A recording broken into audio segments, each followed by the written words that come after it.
Buenas noches, es un placer, como siempre, volver a estar aquí con ustedes.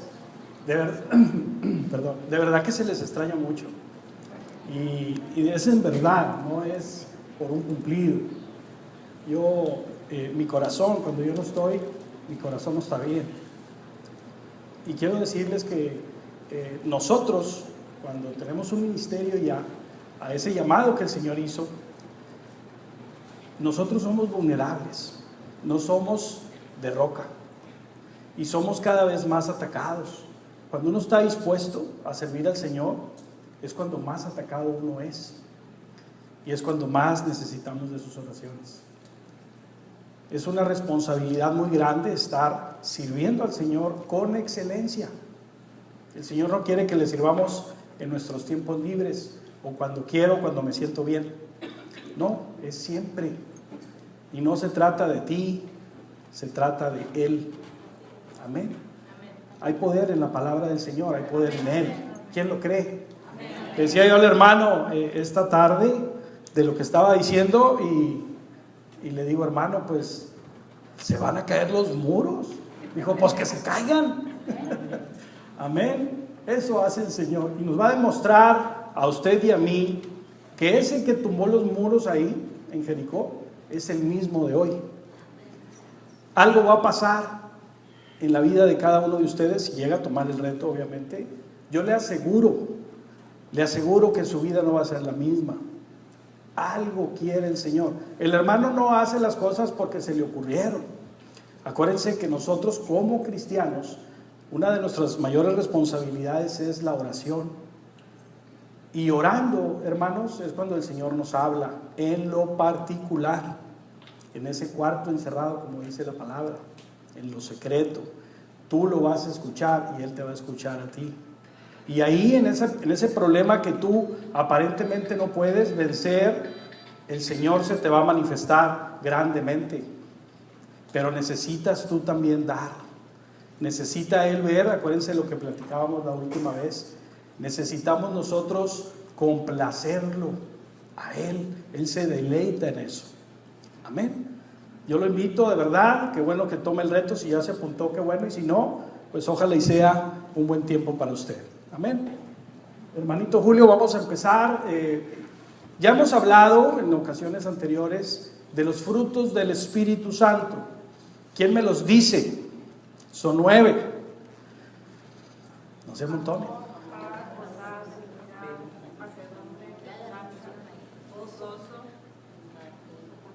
Fe, paciencia. El orden no importa, ahí están para que los puedan ver. El más importante es el amor, ya hablamos de eso, hablamos también del gozo. Esta vez quiero hablar particularmente de la templanza. Todos son importantes y todos son frutos, nosotros no producimos ninguno de ellos. Acuérdense que el Señor nos los regaló. Para todo en aquel que Él cree, no se pierda, mas tenga vida eterna, primeramente aceptándolo a Él. Y en esa manifestación de nuestra permanencia, de nuestro compromiso con Él, voluntario, Él nos va a premiar con talentos y con dones y también con frutos. Entonces hoy vamos a hablar de la templanza. ¿Por qué quiero hablar de la templanza? Porque nosotros necesitamos saber, como cristianos, hay muchas cosas que ignoramos. No porque seamos ignorantes. No quiero decirle que usted es una persona ignorante. Tal vez usted no se ha dado el tiempo, tal vez no lo ha entendido bien o no lo han explicado bien, y esa es nuestra función. Porque si yo les dijera a ustedes ahorita rapidito, ¿cuál es la diferencia entre paciencia y templanza? ¿Quién me dirá una? Aparentemente son las mismas. O por ejemplo, bondad y mansedumbre. Pues yo creo que es como que portarse bien en todas. Pero tenemos que saber exactamente por qué las enumeraron así nuestro Señor y por qué nosotros necesitamos saber de ellas. Entonces, yo primero quiero, en Gálatas 5:22 nos dice que los frutos del Espíritu Santo son amor, gozo, paz, paciencia, benignidad, bondad, fe, mansedumbre, templanza. Contra tales cosas no hay ley. Ahora, ya que vemos eso, vamos a desarrollarlo.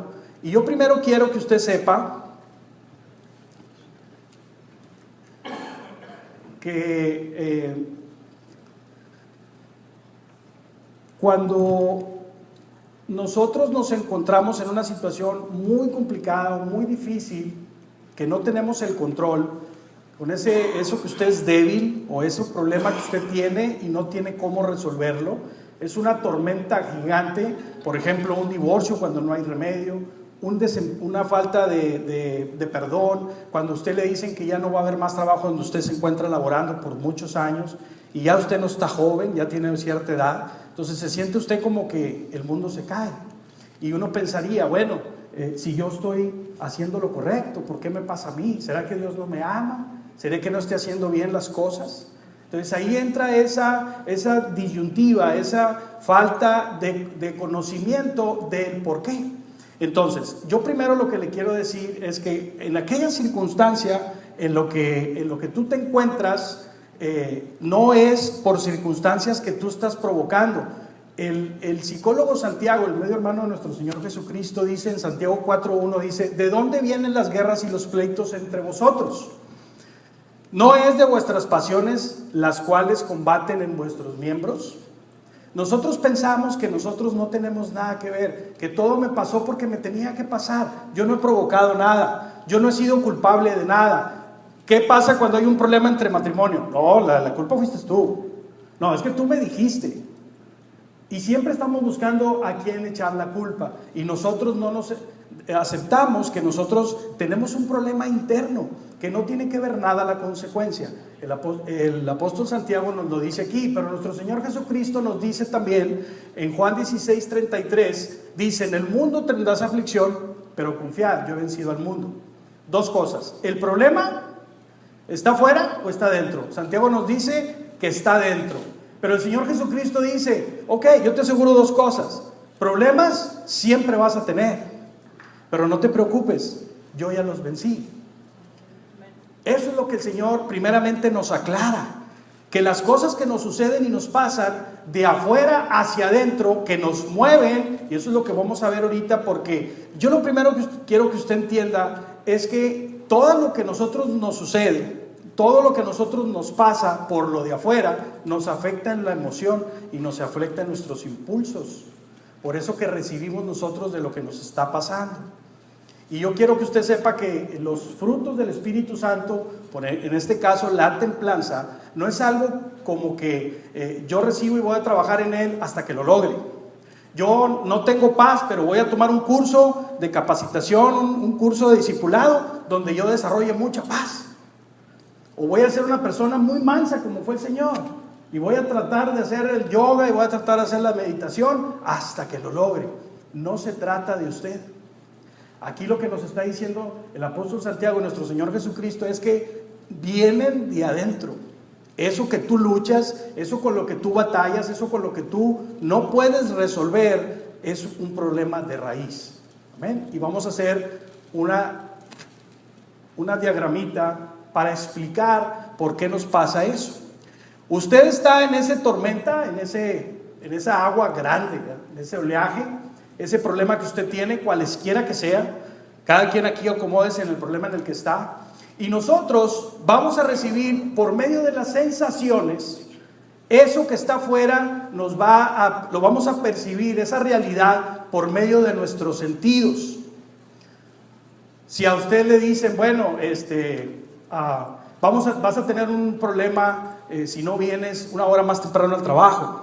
Eso te lo están diciendo de afuera, no tienes el control y te está afectando en tu sensación, porque ya luego inmediatamente me tengo que levantar más temprano, voy a dormir menos. Eso es lo primero que tú recibes, dando un ejemplo sencillo. Pero cuando eso te afecta en la parte de afuera, porque lo estás recibiendo de afuera y lo estás percibiendo por medio de los sentidos. Pero cuando tú lo recibes, eso que viene de afuera va a manejar algo en ti adentro que se llama la emoción. Y la emoción es una respuesta a eso que tú estás recibiendo, del cual tú no tienes el control. Por ejemplo, tú estás parado o parada, viene una persona, te pasa los brazos, te aprieta, sientes tú un calor, sientes tú que te apachurran la espalda o los brazos. Eso se llama ¿cómo? Abrazo. ¿Y tú qué puedes sentir a nivel del físico, del cuerpo? Pues tal vez un apretón. Pero si esa persona es la que amas, esa persona es la que estás esperando eso que haga para con ella o para con él, todo cambia. Esa emoción se transforma en una respuesta interna. Y es cuando viene que decimos nosotros, hiciste una tormenta en un vaso de agua. ¿Por qué hiciste ese problemón si lo que te dije fue bien poquito? Hablando de una sensación que recibimos de afuera que nos afecta en nuestro estado emocional, y respondemos nosotros a eso de una manera positiva si es una persona que amamos, o negativa si no lo es. Y también sucede al contrario. Por ejemplo, puede estar esa tormenta, esa misma tormenta, por ejemplo con el Señor Jesucristo cuando estaba en la barca. Él estaba dormido en un cabezal y estaba el mar a todo lo que él estaba dormido. Entonces no podemos permitir nosotros que esas emociones nos afecten de la manera incorrecta.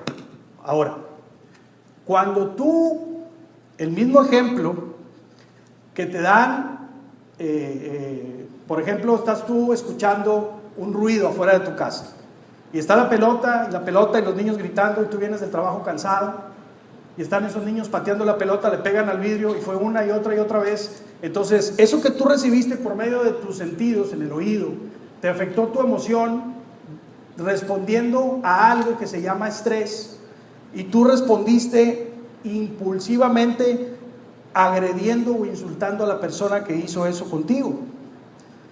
Esa es una respuesta impulsiva que todos tenemos. Ahora, si nosotros, cuando ponemos un órgano que se llama cerebro y recibimos esa misma sensación, esa misma emoción de afuera, pero razonamos, no actuamos impulsivamente, sino con la razón, entonces ya estamos tomando una decisión y decimos, no, bueno, son niños, están chicos, están jugando. Piensas, entonces la respuesta que tú puedes tener a un impulso negativo, si estás respondiendo en base a ese estrés, o una respuesta positiva si estás pensando con la razón. Ahora, esto es algo que sucede, y esto se aplica mucho en las compañías. En compañías es llamado como una psicología corporativa, donde podemos evaluar a una persona para un tipo de cargo de empleo. Por ejemplo, cuando usted va a tratar con personas, pues en recursos humanos, ¿tienen que tener a una persona impulsiva? Pues no, tienen que tener a una persona con un poquito más de razón. O si usted está atendiendo al público, el ejemplo del hermano Leo, por ejemplo, que trabaja en una farmacia, él sí tiene problemas personales, no puede ir a reflejarlos a su trabajo, porque va a decir el que está ahí, ¿y yo qué culpa tengo que no te hayan dado de almorzar? Entonces no podemos decidir poner a una persona impulsiva en un trabajo donde tengamos que relacionarnos con las demás personas. Ahora, esto pasa en la vida normal, común y corriente, pero aquí hay un ejemplo en Mateo 14, y vamos a aplicar esto porque nuestro Señor Jesucristo le da una orden a los discípulos de que crucen, que se suban a una barca y que crucen el mar, y se desata una tormenta, y dice la palabra, el fuerte viento y las grandes olas. ¿Qué percibieron ellos? Sensaciones, el fuerte viento y las grandes olas, y luego les provocó esas olas y ese fuerte viento. ¿Qué les provocó en ellos? Una emoción que fue un impulso al decir, algunos decían, nos vamos a morir. Ahora, unos decidieron, porque acuérdense que eran pescadores, entonces ellos como que trataron por todos los medios, porque era la cuarta vigilia, ellos ya tenían por lo menos 9 horas tratando con ese problema y no lo podían resolver. Y ellos decidieron, se impulsaron a lo que sabían en el desespero, pero también tuvieron una forma de razonar, una forma lógica para hacer las cosas, y no pudieron hacerlo.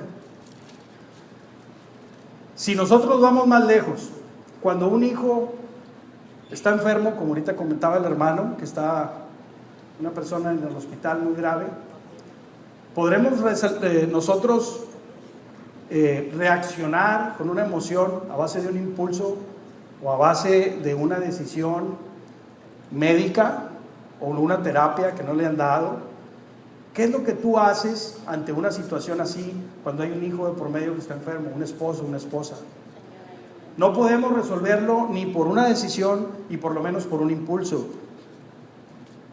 ¿Qué es lo que nos da a entender aquí Mateo 14? Que cuando no hay una respuesta a eso que tú estás racionalizando y estás haciendo todo lo que está en ti poder hacer, ¿qué es lo que hace nuestro Señor al decirnos que hay una mejor manera, que es el área espiritual? Y el área espiritual nos da opciones como caminar sobre el agua. Si a usted en medio de una tormenta, ¿le dará por caminar en el agua? Pues no. Entonces como que empezamos a analizar, bueno, es que el tema de las olas, los tiburones, la marea fuerte, el cómo voy a sacar el agua, cuántos cubetazos tengo que sacar para no inundarnos. No, el Espíritu te da una respuesta diferente. Y ese es algo, hermanos, que nosotros tenemos que saber como cristianos, que nosotros tenemos, usted y yo, tenemos esa capacidad de usarla. Pero a veces queremos racionalizarlo, a veces queremos hacerlo por nuestras fuerzas y al último dejamos al Señor. Porque decimos, no, es que esto está muy difícil, esto no se va a poder, esto apenas yo. Pero el Señor nos dice, no es en ti, es en mí. Entonces, eso que el Señor quiere darte a conocer, que no necesitas racionalizar, no necesitas actuar tanto para que el Señor obre si tú ya le has creído. Si tú ya lo sabes, ponlo en práctica. Esa es la mejor decisión, la mejor opción que podemos tener. Ahora, ya que quise yo que tundiéramos un poquito, espero y me haya podido entender que lo que nosotros vamos a desarrollar, que es bueno hacerlo en nuestras fuerzas, es bueno hacer lo que nosotros podemos hacer, pero tenemos que acudir siempre a lo espiritual. Siempre es nuestra mejor opción. Amén. Muy bien. Ahora, vamos a entrar ya al tema de lo que es la templanza. La templanza está en el Nuevo Testamento y es un fruto del Espíritu Santo. Y si está en el Nuevo Testamento, ¿en qué idioma debemos de buscar qué quiere decir la palabra templanza? Tenemos que buscarlo en el griego. ¿Por qué? Porque el Nuevo Testamento se tradujo al griego, el Antiguo Testamento fue en hebreo y algunas conversaciones y comentarios en arameo. Entonces, en el griego la palabra templanza quiere decir encratés. Cratés quiere decir dominio o imperio, y encratés es estar bajo dominio. Y ya traducido al lenguaje de nosotros, al latín, quiere decir dominio propio. Pero aquí esta palabra de dominio propio pudiera sonar como que yo tengo el dominio, yo lo puedo hacer. Como que está muy generalizada esa palabra, mas sin embargo eso quiere decir. Pero ya sabemos que es un dominio propio en base a lo espiritual, a lo que yo tengo que desarrollar, que no se trata de mí, sino se trata que el Señor lo haga a través de mí. Amén. Eso es como una primera definición. Ahora, una segunda, hay algo que nosotros, y quise ponerlo así para entender un poquito mejor. Les hablaba ahorita yo de la paciencia como otro de los frutos del Espíritu Santo. Cuando nosotros, de eso que percibimos de afuera, que no tenemos el control, ya dijimos que puede ser una persona, puede ser un pito, puede ser una gotita que cae. ¿Cuántos les ha pasado que está cayendo la gota del agua y ahí está, y nadie se para, ¿verdad? Y párate tú, y ponle un trapo, y ponle un vaso, pero nadie lo hace, pero molesta? Entonces, cuando pasa ese tipo de cosa que tiene que ver con el tiempo, eso que te está molestando y que está quizás, y sientes tú como que ya va a ser el último, y ya va a ser la última, y sigue, eso que tiene que ver con el tiempo se llama paciencia. Lo que yo tengo que tolerar, que es en cuestión de tiempo, se llama paciencia. ¿Ok? Ahora, este mismo ejemplo, pero no es la gotita, sino es el golpe que me dieron de repente. Yo iba entrando a un a mi oficina, por ejemplo, y de repente me reciben con una corneta en el oído. Pues ahí no se trata de paciencia, ahí se trata de templanza y tiene que ver con la intensidad del ataque que tú estás recibiendo, que no tienes el control, que viene de afuera hacia ti, pero no se trata de tener paciencia, sino se trata de tener templanza y tiene que ver con la intensidad. Por ejemplo, ¿a cuántos de nosotros se nos ha insultado en la calle? ¿Se nos ha dicho una grosería por alguna razón? Y uno puede contestar igual o peor. ¿Ahí qué se requeriría? ¿Paciencia o templanza? Templanza. Entonces dijimos que la paciencia tiene que ver con el tiempo. Y templanza tiene que ver con la intensidad. Ese masticar, ¿verdad? A mí me suena mucho la quijada. Estar masticando. Y las chanclas, ¿verdad? Cuando salimos del baño, las chanclitas. O ese último tonito que me dijeron que sí, pero con tonadita. Eso lo traigo aquí. Y ¿verdad? Ya está la cena, ahorita. Es que ya tengo hambre, ahí voy. Y cada que te dice algo, como que ahí se necesita paciencia. Pero cuando tiene que ver con la intensidad de la ofensa, de la agresión, de afuera hacia adentro, donde está moviendo mi emoción, que puede ser el resultado impulsivo o puede ser resultado con una decisión, utilizando la razón, entonces ya es templanza. ¿Quedó claro? Muy bien. Excelente. Esta me encanta mucho porque tiene que ver con la metalurgia. ¿Cuántos ingenieros metalúrgicos hay aquí? O que sepan qué quiere decir la palabra metalurgia. Metalurgia es el proceso de templado que se hace al acero y al vidrio. El acero bajo en carbono, el acero que es como un fierro que todos conocemos, que puede estar tirado, puede estar en un almacén, puede estar en una exhibición afuera, en una barra, un tubo, lo que sea. Entonces, este proceso se hace sometiendo ese material a condiciones muy extremas, que mueven sus partes internas de tal manera que se alinean y se acomodan y van a fungir ahora y van a ser más resistentes. Por ejemplo, ese ese tornillo que está agarrado por la pinza es sometido, es un pedacito de fierro, a 900 grados de temperatura. Y cuando está a los 900 grados en temperatura, en ese mismo momento se mete regularmente se hace en aceite o en agua, y es cambiado bruscamente su condición, y ahí obviamente sale un vapor que son los gases acumulados y todo se alinea. Entonces, como que las moléculas, las partículas adentro del metal, al momento de subir a los 900 grados, empiezan como que a aflojar, se empiezan a hacer blanditas, y luego se someten y todas quedan derechitas, acomodadas y alineadas. Eso pasa con el acero y eso pasa con el vidrio. Por eso conocemos el acero templado, y sirve para resistir más las condiciones externas y son más fuertes. El vidrio templado, inclusive hay vidrios que son contra las balas, no pasan, porque son vidrios templados que han sido sometidos a calores regularmente. Y eso pasa en el acero, pasa con el vidrio y también pasa con nosotros. Por ejemplo, cuando tú estás muy bien, estás bendecido, tienes todo bajo el orden, tu trabajo, tu familia, tu salud, todo perfecto, y de repente, como Job, una detrás de la otra, y tú dijeras, ¿será como que estoy haciendo algo mal? ¿Será como que Dios me está castigando? Todos, hermanos, todos y cada uno de nosotros, cuando Dios nos va a promover a un siguiente nivel, nos va a probar así. Por ejemplo, ¿qué le pasó a José? Ya hemos hablado de José. José, aquí está, con el papá, la tuniquita de colores, y de repente, al pozo seco, con los hermanos vendiéndolo. Y luego lo saca y lo pone con Potifar. Abundancia, buen trabajo, dinero, mando, todo lo tenía, y luego de repente a la cárcel presidencial. Y luego, ¿qué pasa? El Señor lo saca, lo prueba, que esté fuerte, y lo pone de segundo del imperio del faraón.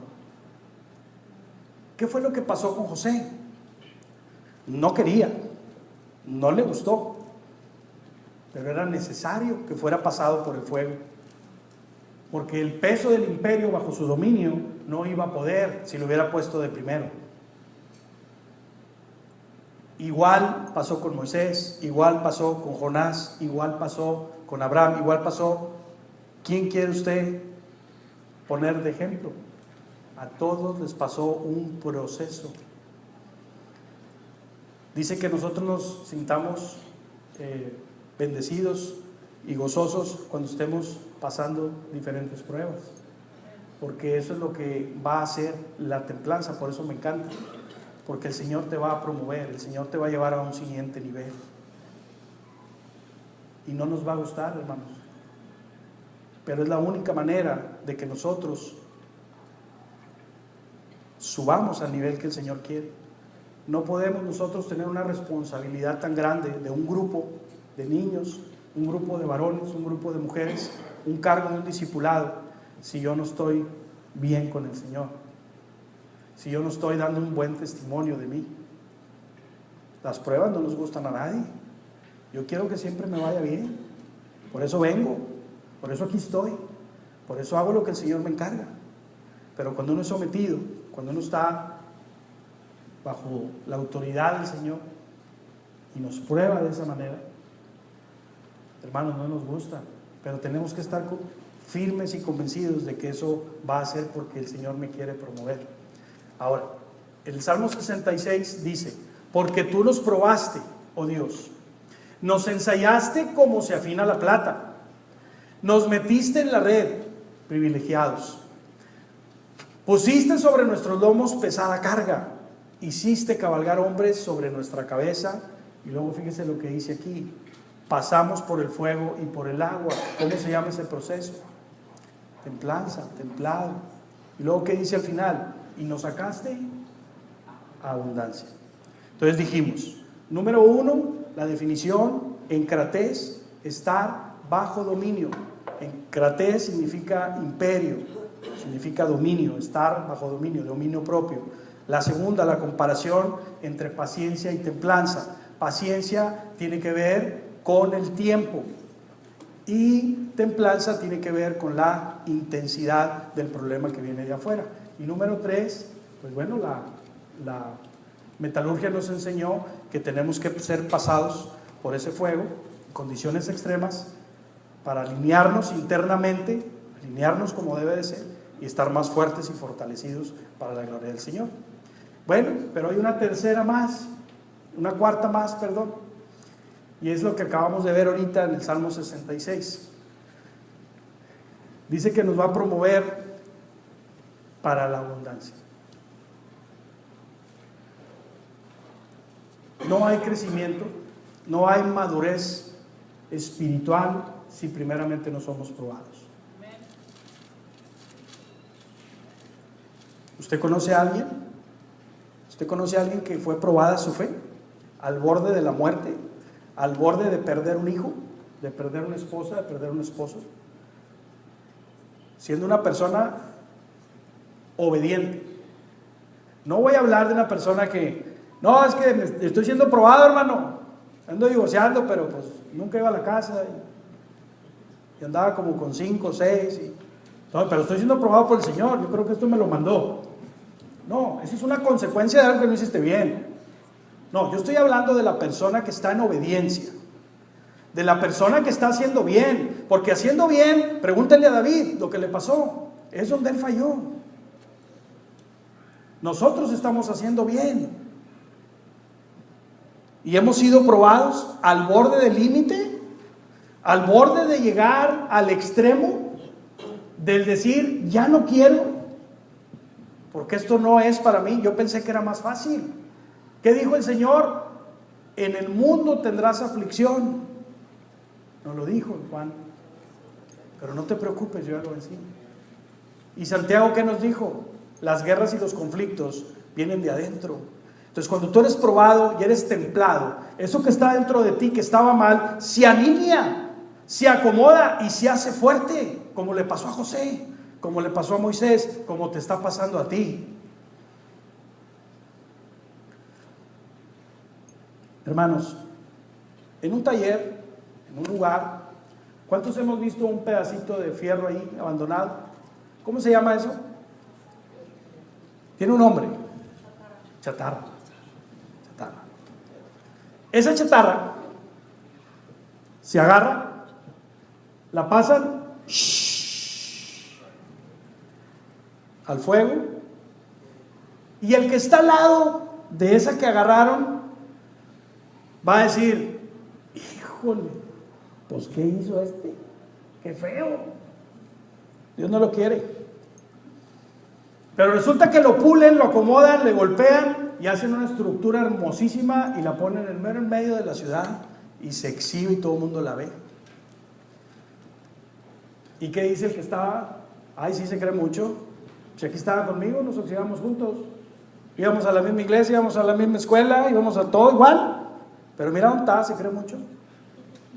Y vuelven a hacer otro proceso y agarran a otro y vuelven a hacer lo mismo, 900 grados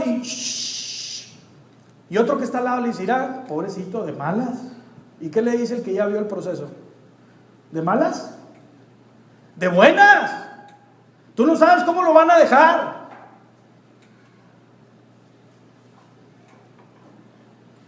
Mis queridísimas chatarras,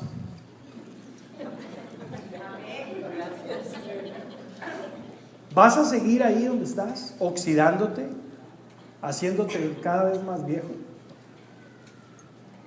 ¿Vas a seguir estando ahí sin hacer nada y esperando que a alguien se le ocurra agarrarte y pasarte ese proceso que tú no quieres? ¿O vas a levantar la mano y decir: no, yo lo voy a hacer, va a estar duro, va a estar difícil, pero lo quiero hacer porque el Señor me va a promover, el Señor me va a sacar a la abundancia? Voy a dejar de estar en la mediocridad en la que siempre he estado y voy a tumbar esos muros del perdón, del pecado, de la incredulidad, de la mediocridad que he tenido hasta el día de hoy. Porque ya ¿cuántos años tenemos? Si le preguntan: ¿cuántos años tiene de cristiano, hermano? 15. ¡Wow! Todo un teólogo. No se sabe ni cómo están los libros divididos, pero tiene 15 años.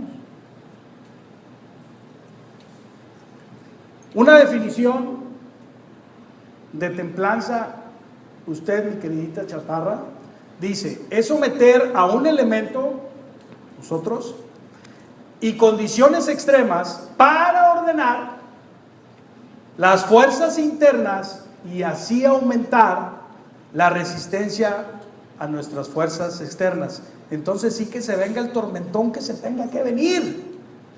Las olas de este pelo no le hacen, yo voy a estar dormido, porque nada me va a mover lo que ya Dios acomodó, lo que Dios ya fortaleció. Pónganme ahora sí donde me quieran poner, yo estoy listo, porque el Señor me va a llevar a la abundancia y el Señor te va a promover, pero si tú quieres. Cuando tú aceptaste al Señor, nadie te puso una pistola ni un cuchillo, tú lo hiciste voluntariamente, ¿o no?